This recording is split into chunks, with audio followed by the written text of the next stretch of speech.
There is a moment at the opening ceremony of every World Cup that has become almost sacred. The stadium lights dim, the crowd goes quiet for just a second, and then the show begins. Music, dancers, fireworks, flags from every competing nation, and a wave of emotion that travels through hundreds of millions of people watching around the world. It is one of the most watched moments in human culture, repeated every 4 years.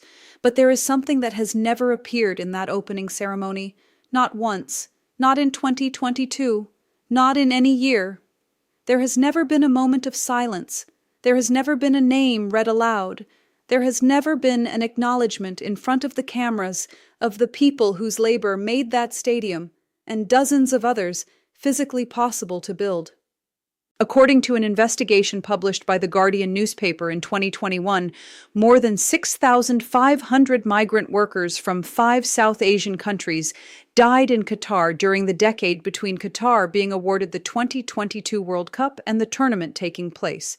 6,500. That is the number this video is about. Not because we want to turn human tragedy into a viral headline, but because that number represents something that FIFA and the institutions surrounding world football have spent years trying not to talk about, and the reasons why deserve to be understood.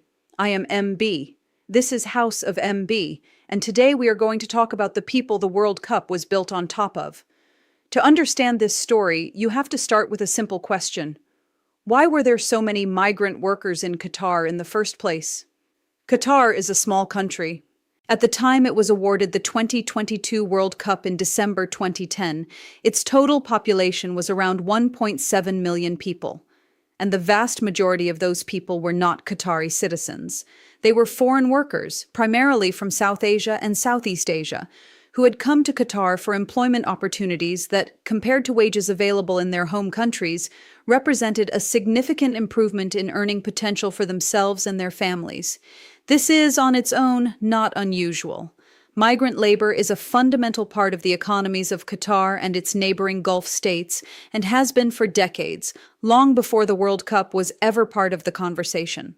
Workers from countries including Nepal, India, Bangladesh, Sri Lanka, and the Philippines have traveled to the Gulf for generations, often supporting entire extended families back home through the wages they send back, what is known as remittances.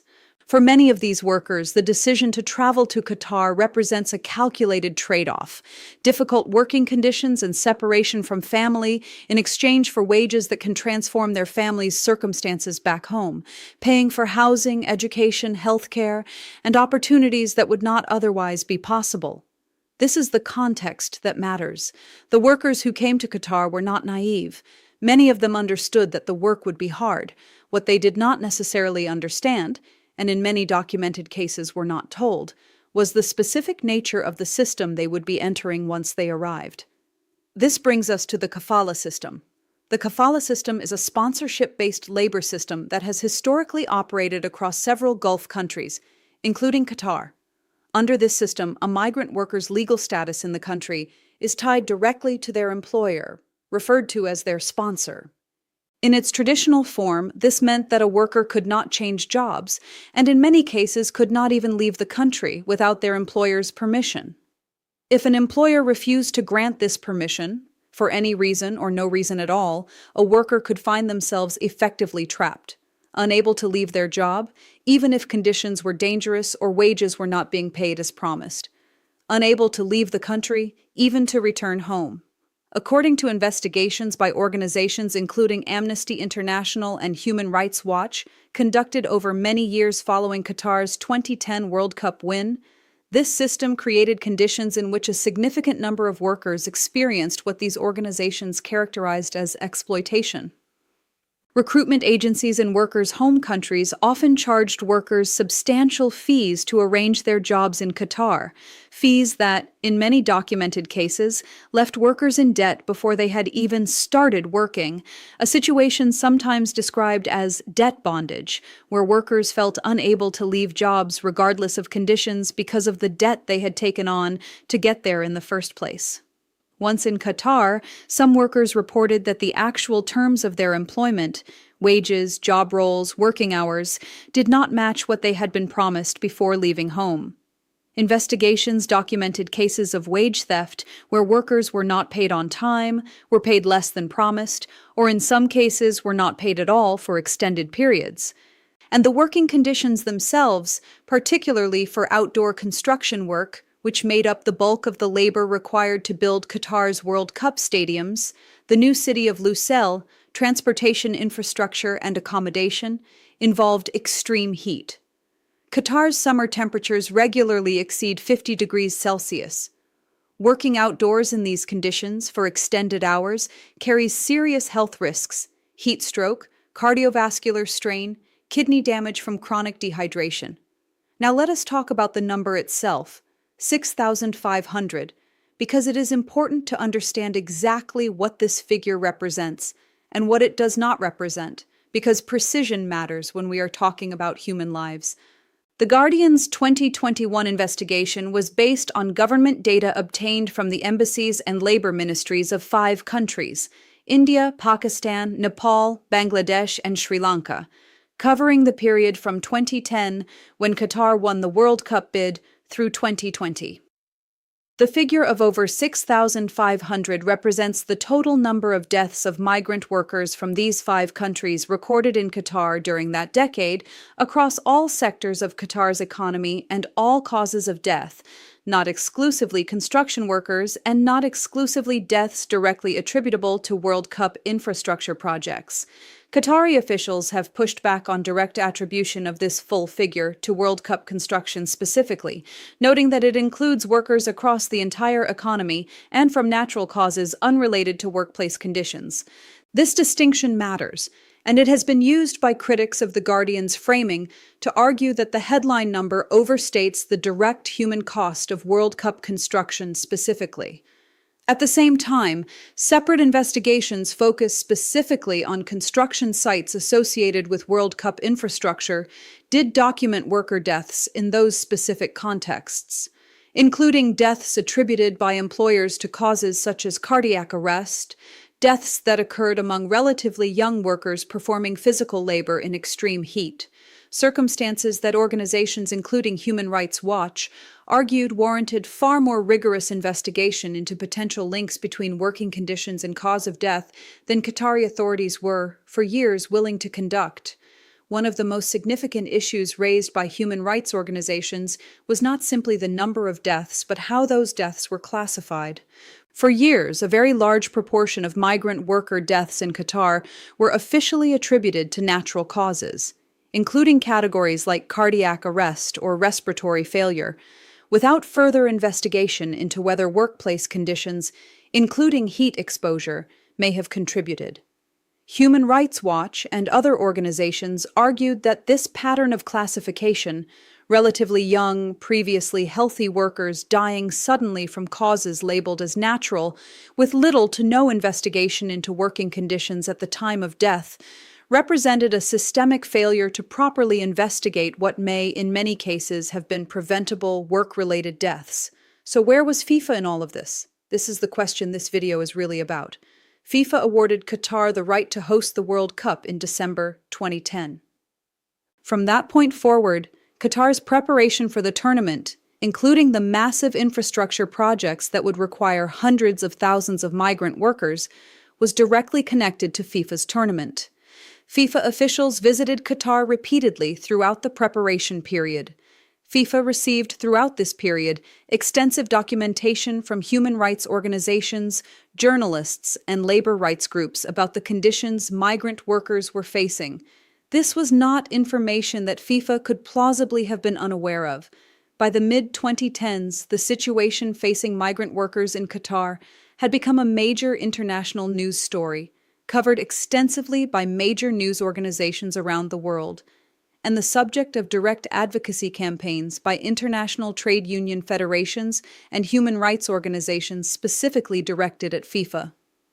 FIFA's position for a significant portion of this period was that worker welfare in Qatar was primarily the responsibility of the Qatari government and Qatari employers, not something FIFA itself was directly responsible for, beyond expressing concern and encouraging reform.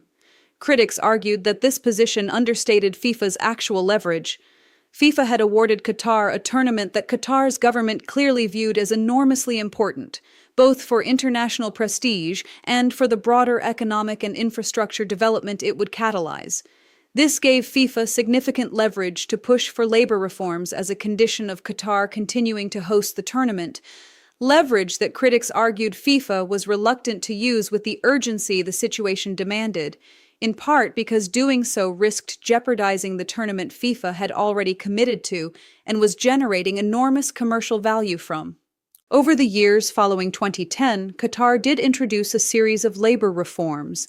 These included changes to aspects of the kafala system, making it easier for workers to change employers without their original employer's permission. The introduction of a non-discriminatory minimum wage, one of the first in the Gulf region. Reforms to the system used to pay workers' wages, intended to reduce wage theft. And changes to regulations around outdoor work during the hottest parts of the day during summer months. These reforms were welcomed by some human rights organizations as genuine, meaningful steps, while also being described by those same organizations as incomplete, inconsistently enforced, and in some cases introduced too late to help the workers who had already been affected by the conditions that existed in earlier years of construction.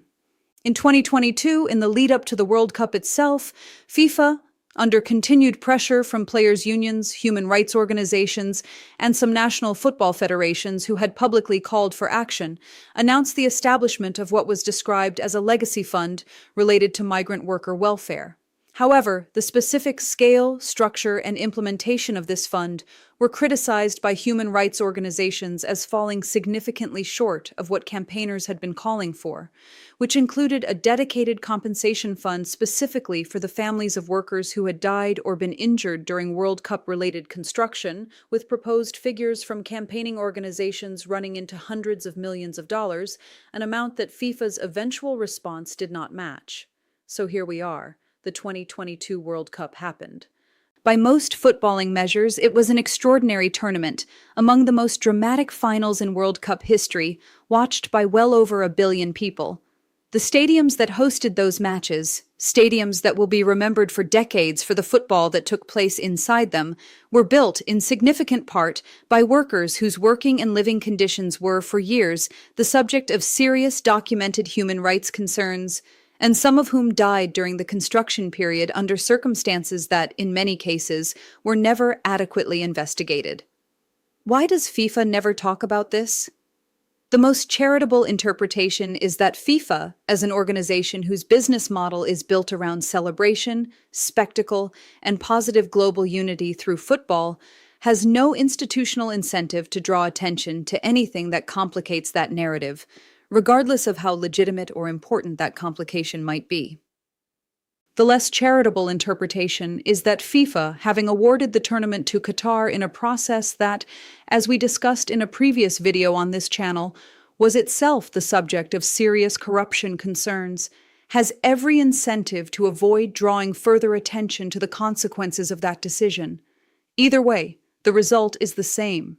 6,500 is a number that most of the billion-plus people who watched the 2022 World Cup final never heard.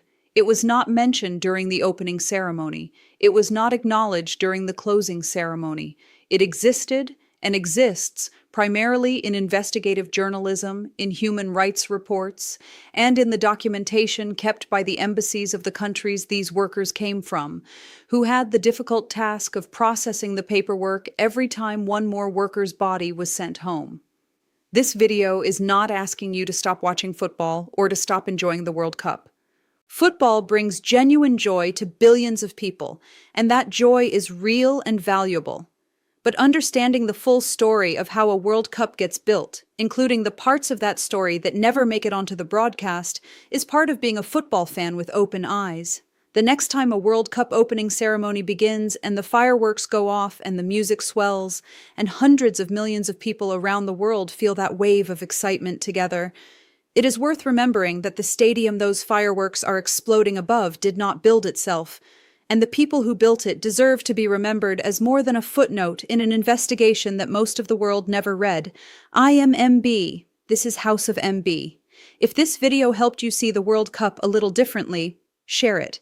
These stories deserve to be told even when they are uncomfortable. Subscribe, hit the bell, and I will see you in the next one.